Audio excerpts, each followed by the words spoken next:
CERN's Large Electron-Positron Collider, commonly called LEP, is a large accelerator 27 kilometers in circumference. It will be used to cause electrons and positrons accelerated to an energy of 50 GeV to collide head-on inside the vacuum tube at 8 different points. The materialized energy liberated by such collisions will bring about new particles.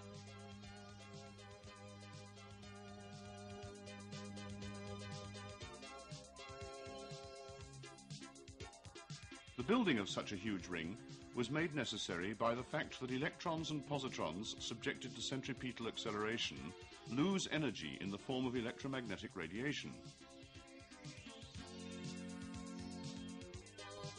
The losses are inversely proportional to the fourth power of the mass and to the bending radius of the particles. For electrons and positrons, which are of very low mass, the losses are very high. To reduce them to the minimum, the low mass of the particles is compensated by the large radius of the ring.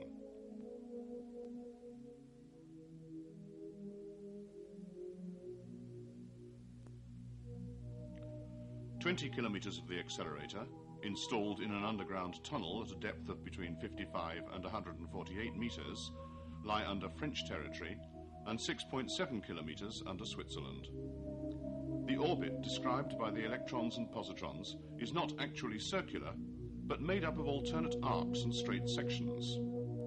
There are in total 8 arcs with a radius of curvature of 3.1 kilometers and 8 straight sections of about 300 meters each.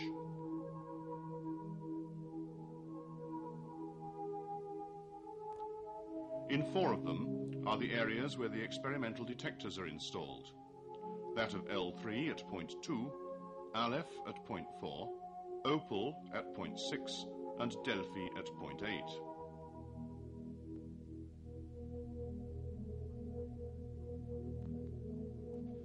Four bunches of electrons travel anti-clockwise, and 4 bunches of positrons travel clockwise inside the high vacuum tube, in which the pressure is 10 to the minus 10 millimeters of mercury. Particles are accelerated by means of 128 radiofrequency cavities operating at 352 megahertz, and the circular orbit is maintained by 3,280 dipole magnets, each of them producing a magnetic field of 0.135 Tesla.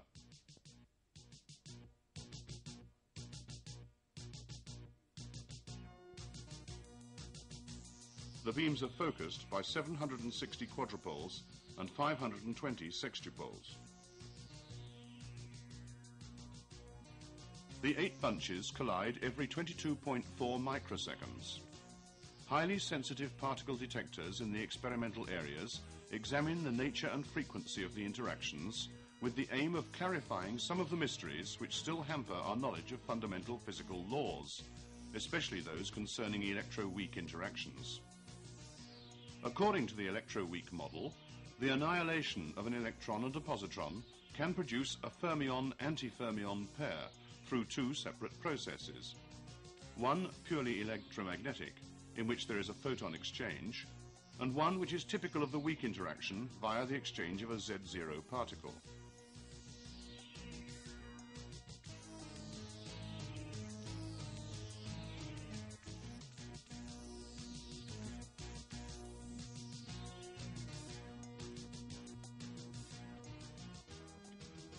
In the first operating phase, commonly called LEP 1 and scheduled for July 1989, electrons and positrons will be accelerated up to 50 GeV per beam.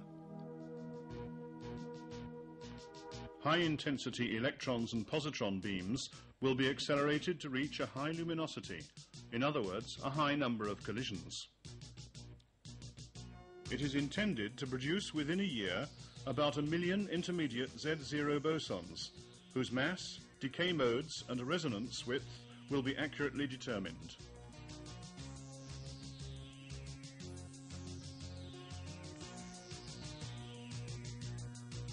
Searches will be made in the decay products for the existence of particles forecast by the electroweak theory which have never been observed, like the Higgs boson and the top quark.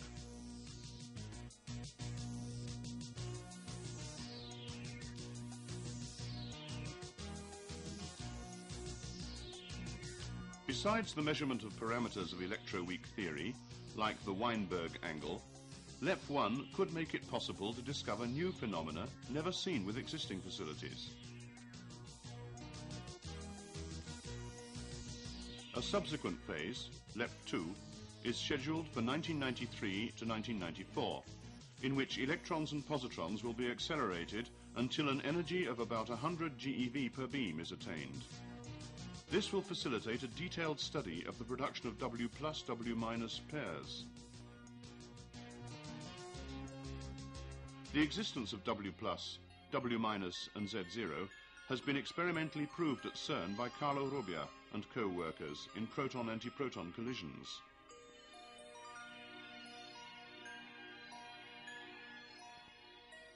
In LEP, the intended annual production of W+, W-, easily recognizable from their decay into two hadron jets, is about 10,000 pairs.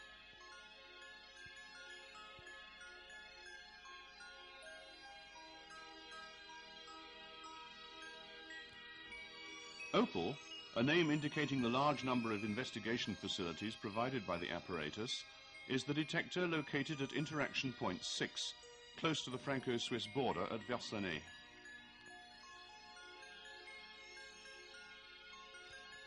It was built by a group of 24 institutes from a wide variety of places in Europe, Canada, Israel, Japan, and the United States.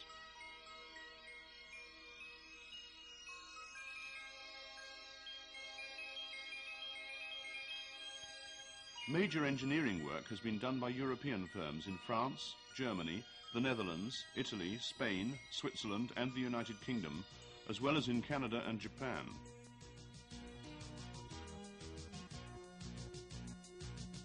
The project and the assembly of the various OPAL components were, however, designed, performed, and completed by the different laboratories involved. OPAL consists of a series of concentric detectors with a generally cylindrical structure, which can be divided into three independent sections. One, the barrel, fitted around the LEP vacuum chamber, and two symmetrical sections, the end caps.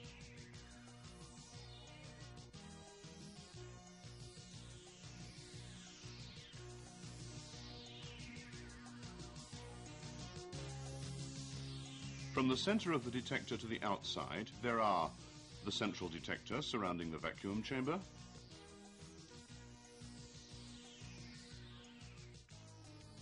a magnet in the form of a solenoid, a scintillator array constituting the time of flight detector,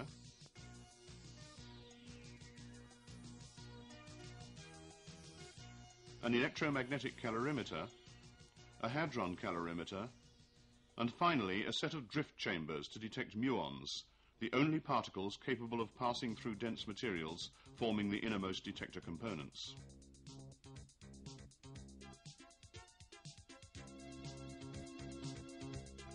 The detector, which is installed and operates in area UX65, is surrounded by 6 groups of huts housing the sets of electronics needed to power the detectors and collect the data. 2 of them, connected to the OPAL detector and capable of moving with it on special rails, are known as rucksacks, while 4, suspended from pillars supporting the area's overhead travelling crane, are called gondolas.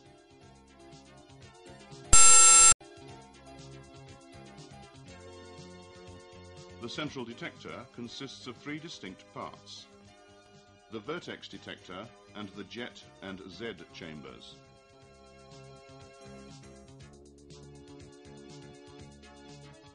The vertex detector provides accurate measurements of the trajectory of electrically charged particles in the area adjacent the accelerator's vacuum chamber.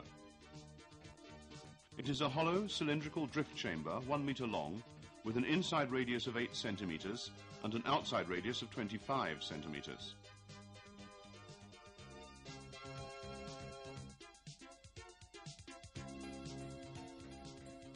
The jet chambers, the purpose of which is to detect the trajectory and momentum of particles, are housed in a supporting structure consisting of a hollow cylinder 4 meters long with an inside radius of 25 centimeters and an outside radius of 185 centimeters.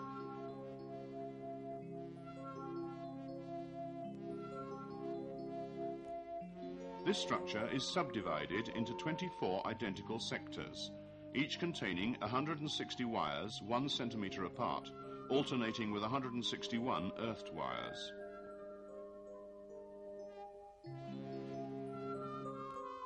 The former are sensitive to signals, while the latter, called field wires, give the electric field a symmetrical shape.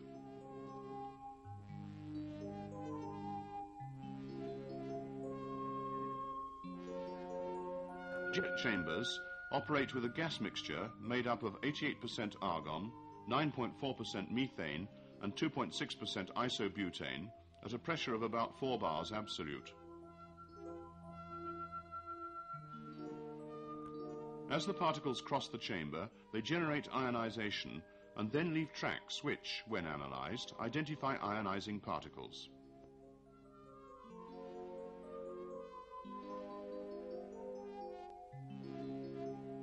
This chamber gives a spatial resolution of at least 150 micrometers. More precise information on the coordinates of the tracks along the axis of the cylinder is given by the central detector's drift chambers, the Z chambers. They surround the jet chambers and contain the same type of gas and wires arranged perpendicularly to the detector axis. Around the central detector, there is an aluminium coil 6.5 meters long and 4.3 meters in diameter to provide a uniform magnetic field of 0.4 Tesla. This coil consumes 5 megawatts of power at 700 volts and thus requires continuous cooling with water at a flow rate of 40 liters per minute.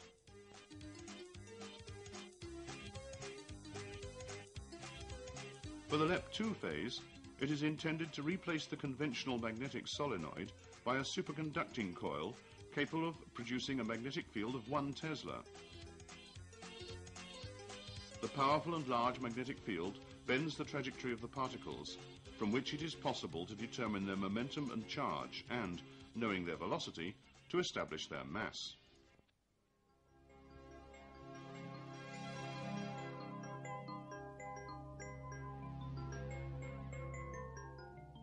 Immediately outside the coil, at 2.36 meters from the detector axis, is the time of flight detector, consisting of an array of 160 scintillators, 6.8 meters long and 9 centimeters wide, laid on a cylindrical surface with an outside diameter slightly larger than that of the coil.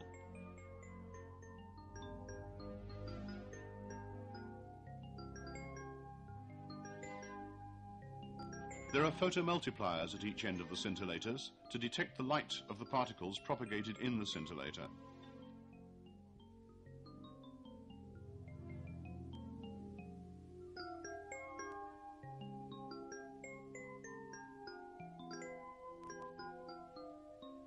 They are used to determine, with a precision of more than a nanosecond, the time elapsed between the collision inside the vacuum chamber and the arrival of the particles at the scintillator.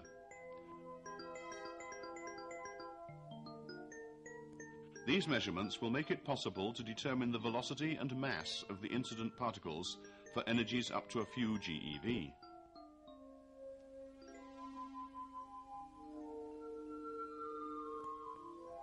Then there is a pre-sampler system, consisting of 2 layers of limited streamer tubes containing argon, carbon dioxide and N-pentane.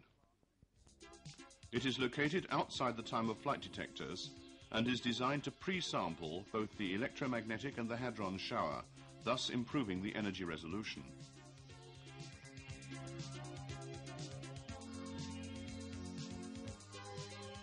Among the components of OPAL, we must not forget the electromagnetic and hadron calorimeters. The electromagnetic calorimeter identifies electrons and photons and measures their energy.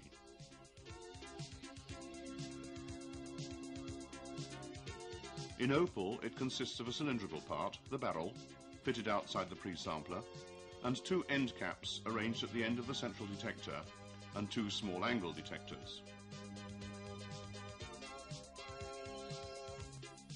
The barrel consists of 9,440 lead glass blocks, all oriented towards the interaction vertex. At the base of each block, is a photomultiplier which, when struck by the light generated by the Cherenkov effect of the particles interacting with the lead glass, produces analog-type signals, making it possible to determine the energy of the particles. The light from the blocks of the two end caps will be detected by vacuum phototriodes, specially made for this detector. Lead glass is used on account of its ideal energy resolution at high energies and its excellent detection efficiency. Outside the electromagnetic calorimeter is the hadron calorimeter for measuring the energy of the hadrons and facilitating recognition of the muons. It is of a sampling type with alternate layers of ion and gas detectors.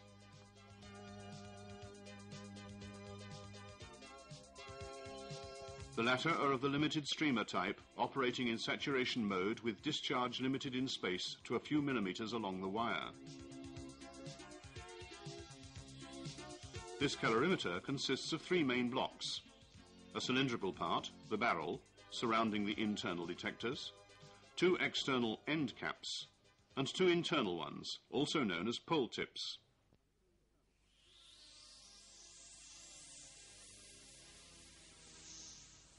The barrel is divided into 24 sectors, or wedges, each covering an angle of 15 degrees. In each wedge, there are 8 layers of iron plates, alternating with limited streamer detector layers. In addition, limited streamer tubes are located before the first and after the last iron plate.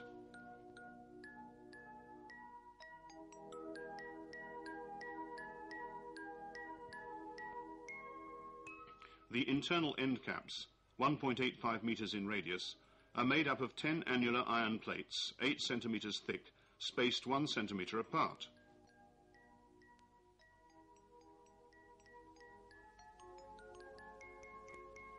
The wire chambers installed in the gaps operate in proportional mode. These wires, 50 micrometers in diameter, form the anode.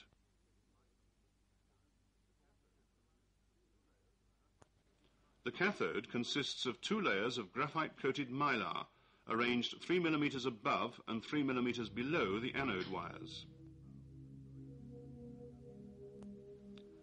The radius of the external end caps, which also have an annular structure, is 3.2 meters.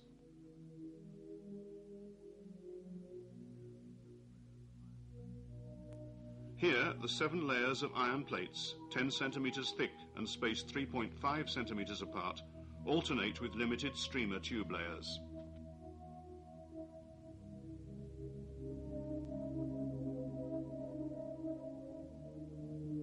The signals are analyzed via electrodes in the shape of pads and strips located on the chambers.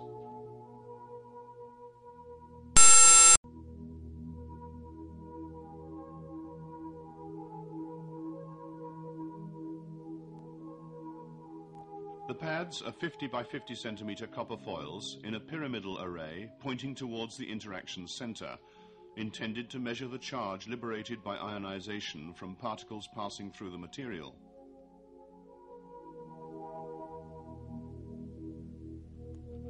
The signals induced on the pads of the same array are collected by a special circuit which provides readings proportional to the total energy released. The 4 millimeter aluminium strips, to each of which is allocated an anode wire, make it possible to record individual signals. After discrimination, they will show whether or not a strip has been struck, and thus make it possible to reconstruct the track of the charged particle.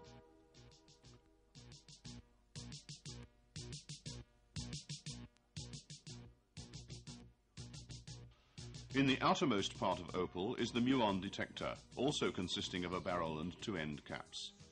After passing through the internal components, the muons, the final products of the electromagnetic interaction, are detected by 4 drift chamber planes located in the barrel.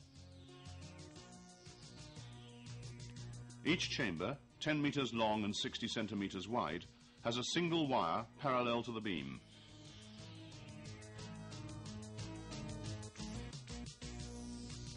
The two end caps which complete the solid angle cover consist of two planes, each made up of two limited shower chamber layers.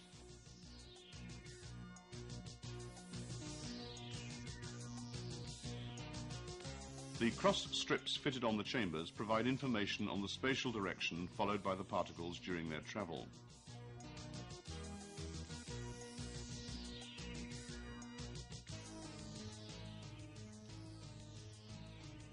The forward detector identifies and measures the energy of the electrons emitted at a narrow angle to the beam direction.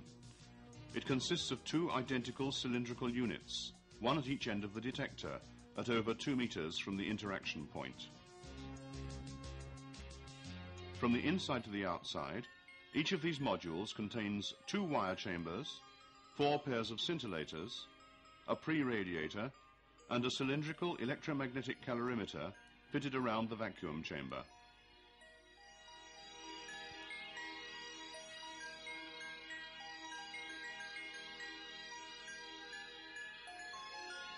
The chambers, 20 centimeters apart, facilitate a clear extrapolation of the tracks from the interaction point.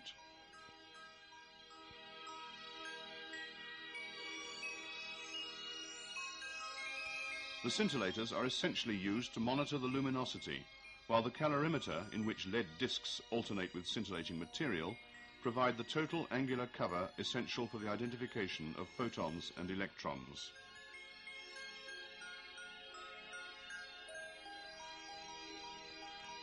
Overall, the opal detector substantially consists of a large cylinder weighing 3,000 tons and measuring about 10 meters in diameter and about 11 meters in length. Its design and construction took years of hard work.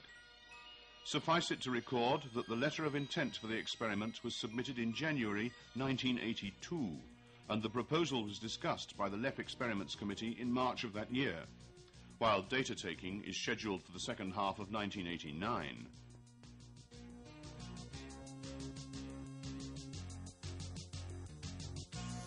The dimensions and complexity of the detector, the structure of whose individual components has just been described in detail, are perfectly suitable for today's need in high-energy physics for ever more sophisticated instruments to meet the ever greater number of unanswered questions we have on the infinitely small, and in the hope of being able, then, to understand the origins of the universe.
Conclusions.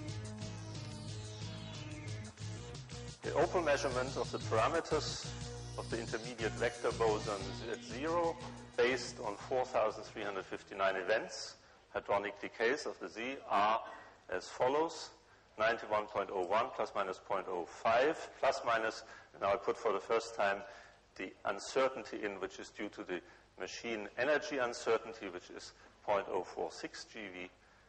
The width, 2.6 plus minus 0.13 GeV. The number of neutrinos, 3.12 plus minus 4.2. Thank you very much.